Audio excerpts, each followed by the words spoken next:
네, 감사합니다. 이제 마지막으로 특별 강연 두 번째만 남겨놓고 있는데요. 네, 바로 소개 올리도록 하겠습니다. 김종희 문화공간 빈빈 대표님께서 발표해 주실 예정입니다. 주제는 신사임당의 여성 리더십입니다. 여러분 뜨거운 박수 부탁드리겠습니다. 반갑습니다. 오래 기다리셨죠? 마지막이라는 것은 늘 새로운 시작이기 때문에 이 순간을 정말 즐겁고 활기차게 한번 지내보겠습니다. 미래로 가기 위해서 반드시 필요한 것이 과거지 않습니까? 지금 이 순간도 현재와 과거가 맞물려 있고 또다시 미래로 가는 그 교두보이기 때문입니다. 우리 역사 속에서 수많은 여성들이 자기주도적으로 새로운 혁신을 기하긴 했는데요. 저는 한국의 역사 속에서 자기 자신을 리드하고 또 자기 자신을 리딩했던 말하자면 현대 한국인이거나 혹은 한국에 살고 있는 모든 분들이 모르지 않는 한 여인을 초대하려고 합니다. 많이 아실 것 같아요. 현재 통용되고 있는 돈 5천 원권에 있는 신사임당을 소개하려고 합니다. 오늘 강의를 맡은 저는 꿈꾸는 미학자 김종희입니다. 반갑습니다. 돈은 없어서는 안 되는 아주 중요한 거지만 때로는 돈은 목적이 돼서는 안 되죠. 그럼에도 불구하고 돈 하나의 지폐 속에는 그 시대를 바라볼 수 있는 다양한 척도가 있습니다. 더구나 한국의 지폐 속에서는 한국 정신을 이끌어가는 대표적인 인물들이 들어있죠. 1,000원권에는 이황, 5,000원권에는 율곡, 만원권에는 한글을 세계적으로 끌어갔던 세종대왕이 있고요. 앞에 세 분이 남자분이라면 마지막 가장 큰 화폐단이죠. 5만원권에는 5,000원권에 나왔던 율곡의 어머니 신사임당이 있습니다. 제가 오늘 말씀드린 주제는 바로 신사임당입니다. 어떻게 해서 지금 21세기를 살아가는 우리가 400년 전의 여인인 이분을 소환했을까? 뭐 이유가 있겠죠. 예. 미래는 미래로 가기 위해서 반드시 필요한 것이 지금 현재를 바라보고 또 과거를 통해서 바라보는 거울처럼 보는 것인데요. 신사임당 이분이 살아왔던 그 시대, 또 이분이 낳았던 율곡, 이분이 어떻게 해서 한국의 역사 속에서 한국 정신문화의 원류가 되었는지 아마 그런 측면에서 보면 리더라는 것은 꼭 거대한 조직사회 속에서 한 단체를 이끌어가는 것이 아니라 어쩌면 가장 작지만 가장 큰 가정이라는 가족이라는 그 구조 속에서 어떻게 사회를 구성원들을 꿈을 주고 끌고 갈 것인가 이것도 충분한 의미가 있는 것 같아요. 신사임당은 남성 중심의 유교 사회 속에서 그럼에도 불구하고 자신의 재능을 문학과 예술로 성화시켰던 여인입니다. 저도 마찬가지지만 여고 시절에 항상 장래 희망이 뭐냐 물어보면 현모양처라고 했죠. 현모양처. 그때는 취미생활 독서, 예. 장래 희망은 현모양처. 아마 제 세대의 많은 분들은 공감을 많이 하실 것 같습니다. 여성으로서 최고의 삶은 집안에서 살림하면서 자식을 잘 양육하고 또 현명한 아내로서의 이미지가 많이 구축되어 있었지 않습니까? 특히 신사임당도 우리에게 현모양처의 하나의 어떤 모델로서 많이 각인되어 있죠. 현모양처라는 그 네 글자로만 보기에는 신사임당은 다시 한번 조명해야 될 필요가 있고요. 그러기에는 21세기를 살아가는 우리들에게 시사하는 바가 너무나 큽니다. 그 시사하는 바가 무엇인지를 짧은 시간에 다 흔들리지 못하지만 그래도 적어도 오늘 이 컨퍼런스의 주제와 맞춰서 신사임당이 여전히 그의 육신은 죽고 없지만 그의 정신은 여전히 살아있는 그 이유를 아주 명쾌하게 말씀드리겠습니다. 신사임당 이전에 신라에는 선덕여왕이 있었습니다. 여왕의 시대도 있었죠. 선덕여왕을 바라볼 때 그것을 기록했던 삼국유사와 삼국사기에는 아주 직관력이 있었다. 인재를 두루 통용했다.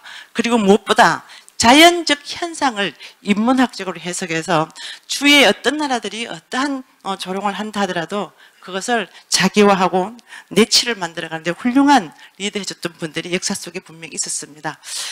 이런 것처럼 우리에게 신사임당은 훌륭한 아내로서의 역할도 있었고 훌륭한 어머니로서의 역할도 있겠지만 무엇보다 자기 자신이 살아있다는 것, 자기 자신이 일상생활 속에서 보았던 그 모든 것들을 나의 예술 세계로 성화시켰다는 측면에서 아주 중요하죠. 앞에 보시는 이 지표를 보시면 위에 있는 파란색은 태교 이황입니다. 1,000원권이죠. 밑에 있는 5,000원. 예, 두 사람은 나이 차이가 35살 차인데요. 위에 1,000원짜리에 들어있는 이황과 오늘 말씀드리는 신사임당은 동시대 인물입니다. 동시대 인물로서 한국의 정신문화의 양대 산맥이라 할 수 있는 태계와 율곡의 그 시대에 훌륭한 자식을 키웠다는 것은 사실은 큰 의미가 있죠. 조선은 16세기까지만 하더라도 우리가 생각하는 남성 중심의 사회가 아니죠. 남자와 여자의 역할의 차이는 있지만 남성이 항상 우수하고 여성이 열등적인 우열의 사회가 아니고 아주 평등, 다양성의 사회입니다. 가령 예를 들어서 이런 경우 있죠. 요즘은 시집 간다고 하지만 16세기까지는 장가 들었습니다. 남성이 장가 들게 되면 처가에서 한 3년이고 4년이고 살게 되는 거죠. 더욱더 좋은 기회는 처가에 아내가 될 집안에 아들이 없으면 그 집안의 재산을 다 물려받습니다. 참 좋지 않습니까? 더군다나 이 시대에는 남자와 여자의 재산 분할을 하는데 상속에 있어서 똑같이 나눕니다. 남녀 균분 상속 제도라고 하죠. 남녀 균분 상속 제도라는 것은 여성이 혹은 딸이기 때문에 어떤 역할을 좀 적게 하는 것이 아니고 아들, 딸 구분하지 않고 똑같이 역할을 합니다. 그러다 보니까요, 어떤 경우에는 그 제사를 지낼 때 있어가지고 장자가 처음 제사를 지내고 나면 그 다음 해는 차남이 제사를 지는 이런 기능을 가지고 있죠. 또 이제 달리 말하면 딸도 사위도 처가의 제사를 지내게 되는 거죠. 그런데 문제는 그 이후 시대에 여성들의 어떤 그 삶에 있어가지고 같이 결혼해서 살다 보니까 이 남자의 비전이 없습니다. 그러면은 자유롭게 이혼을 요구할 수 있었습니다. 적어도 조선 16세기까지는요. 그렇게 됐을 때는 내가 가져갔던 재산을 다시 가져올 수 있습니다. 남성들 입장에서 보면 상대적으로 피해가 오잖아요. 재산상 손실. 그래서 17세기부터는 장자 중심, 아들 중심 세계를 세우게 되는 거죠. 이런 16세기를 굵직하게 살아갔던 분이 바로 신사임당입니다. 한 예로 신사임당은 어렸을 때부터 경전 공부를 합니다. 사서 삼경 공부를 다 하는 거죠. 남성만이 공부를 했던 남성 중심의 그 사회 속에서 방가의 여식으로서 경전 공부를 다 했고요. 더군다나 그는 어려서부터 그림에 재능이 있었습니다. 그러니까 그의 아버지가 당대 유명한 화가의 그림을 가져다 주면서 이 그림을 백기 쓰면 어떻게, 모사하면 어떨까? 그때 이렇게 얘기합니다. 아니요, 아버지. 내가 왜 이분의 그림을 백기 그립니까? 저는 당당히 살아있는 사람으로서 내가 보는 이 세계, 내 마당에 있는 이 세계를 그림으로 그리죠. 예. 누군가에서 수동적 삶을 살아가는 것이 아니라 설령 사회가 남성 중심 혹은 유교 사회 속에서 있다 하더라도 내가 꿈꾸는 것, 내가 보는 것, 내가 인식하는 그 세계를 내 예술 세계로 가져왔던 분이 바로 신사임당이죠. 그러다 보니까 당시의 그림이라는 것은 양반 중시, 양반들이 취미생활로 했던 그림 혹은 궁중에 소속돼 있던 하원들이 그들이 그림 궁중의 어떤 왕실의 행사를 기록을 했던 그런 그림을 그리던 그 세대에 여성으로서 미술의 족적을 남기게 되는 거죠. 뿐만 아니라 이때의 여성들의 역할은요. 남편이 제대로 된 공부를 하지 않고 잠시 방종을 하게 되면 남편을 혼내거나 남편을 교육시킵니다. 자식 교육만 하는 것이 아니라 내 남편, 아이들의 아버지인 내 남편이 제대로 역할을 수행하지 못하고 본분을 수행하지 못할 때는 단호하게 남편을 훈육하기도 했습니다. 우리가 생각했던 조선사회하고는 차원이 많이 다르죠. 그러면서 교육, 돌봄, 일상의 모든 부분들을 그의 삶 속에 점철시키는 거죠. 예술인으로서의 일상의 발견뿐만 아니라 자식이 가야 되는 것, 또 7남매를 낳게 되는데요. 이 7자식들을 비교하지 않습니다. 어떤 일을 진행할 때 누군가가 나를 A와 B 비교했을 때 오는 어떤 자존감의 상실 혹은 자괴감이 많지 않습니까? 그럼에도 불구하고 자녀들이 가는 그 길에 학업 능력에 비교하지 않았던 사람, 언제나 기다려 주었던 사람, 기다려주고 응원하고 뭔가 들어주었던 이 어머니로서의 삶을 충실히 살았던 거죠. 어머니로서의 삶, 아내로서의 삶, 더 나아가서는 친가에 있었기 때문에 내 어머니를 돌봐드리는 그런 어떤 돌봄의 역할도 같이 해냅니다. 어찌 보면 엄청난 슈퍼우먼이지 않습니까? 그러나 그런 슈퍼우먼이라는 표피적인 것 외에 더 중요했던 것은 그는 지극히 자기의 삶을 삽니다.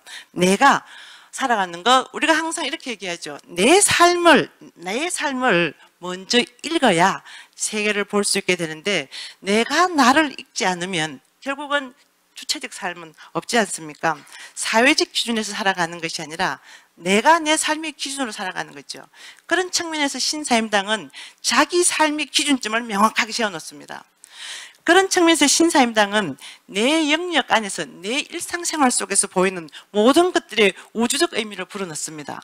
어떻게 세계를 바라보는가? 어떤 의미로 이 세계를 바라보는가에 따라서 그의 세계관은 달라질 수밖에 없고요. 그것은 또 그가 한 발 한 발 걸어가는 길에 있어서 어떤 새로운 인생관, 더 나아가서는 많은 사람들의 롤 모델이 될 수밖에 없는 거죠. 21세기 우리가 400년 전에 신사임당을 롤 모델로 할 수 있는 것은 바로 그가 자기를 잃지 않았다는 겁니다. 자기 주도적으로. 신사임당의 아드님인 율곡은요, 중국으로부터 도입됐던 성리학 체계를 조선 이 땅의 성리학 체계로 완전히 새롭게 탈바꿈한 사람입니다. 훌륭한 학자, 또 훌륭한 아들, 그 뒤에는 또 훌륭한 여성과 훌륭한 어머니가 있지 않습니까? 흔히 제가 하는 얘기로 우리가 앞에 짚어보셨지만 1,000원, 5,000원, 10,000원권은 남자이지만 50,000원권은 여성이 있지 않습니까? 역사를 바꾸어가는 것은 남자이겠지만 그 뒤에 든든한 땅 같은 어머니와 여성이 계신다. 예. 달리 말하면 남자와 여자는 분리된 개념이 아니라 같이 가야 된다는 거죠. 존재하는 모든 것들은 이것과 저것이 두 가지 가치가 공존해야 되는데 하나만 있어서는 살아가지 못하지 않습니까? 어둠이 있어야 빛이 가지고 있는 소중함을 아는 것처럼 바람이 있어야, 혹은 바람이 없는 그 햇살이 잔잔함의 의미를 아는 것처럼, 더 달리 말하면 사람의 곁에 있어야 없을 때 외로움이 뭔지 아는 것처럼 같은 거죠.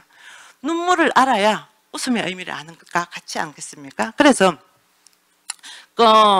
이 태계와 율곡이 갔던 그 길은, 특히 신사임당의 아들은 율곡은 중국으로부터 들어왔던 그 사상을 한국적 사고, 말하자면은 조선적 성리학으로 확 새롭게 세웠던 분입니다. 조선의 많은 분들이, 조선사 연구하시는 분들이 조선에 천재가 있는데 그 천재 중 한 명을 율곡으로 뽑는 이유도 바로 거기있죠. 자식에 대한 양육, 교육, 나아가선 내 중심, 내가 어떻게 살아가는 것이 또 이 자식들에게 훌륭한 표본으로 갈 것인가에 대한 고민을 끊임없이 했던 분이 바로 여러분들이 늘상 사용하고 계시는 50,000원권의 주인공입니다. 그가 그렸던 그림이 바로 초충도입니다. 앞에 보시는 이 그림들을 보면 수박, 나비, 맨드라미, 가지, 우리 아주 작은 텃밭에서 자주 볼 수 있는, 날마다 볼 수 있는 채소들이잖아요. 이 채소들을 바라보는 그 시각은, 저는 요즘 이렇게 얘기합니다. 현대사회 속에서 환경과 인간의 삶을 견주 말할 때 가장 중요한 것이 생태주의적 시각이라고 하게 되는데요. 어쩌면 400년 전에 신사임당이 인류 최초로 생태주의적 시각을 갖지 않았을까. 예. 거창한 어떤 키치프레이즈를 내는 것이 아니라, 대담한 또 어젠다를 제시하는 것이 아니라, 내게 내 일상 속에 흔히 볼 수 있는 가장 가까운 내 장독대의 일상과 구분되지 않는 그 작은 화초에 의미를 부여해서 이것이 그의 화폭으로 온다는 것은 그가 바라보았던 세계의 어떤 기초, 말하는 철학적 사유가 어디에 있는지를 우리에게 알려주는 것이죠. 작은 문제 하나라도 우주란 의미를 부여했던 옛 사람들, 또 훌륭한 사유 철학자들이 많죠.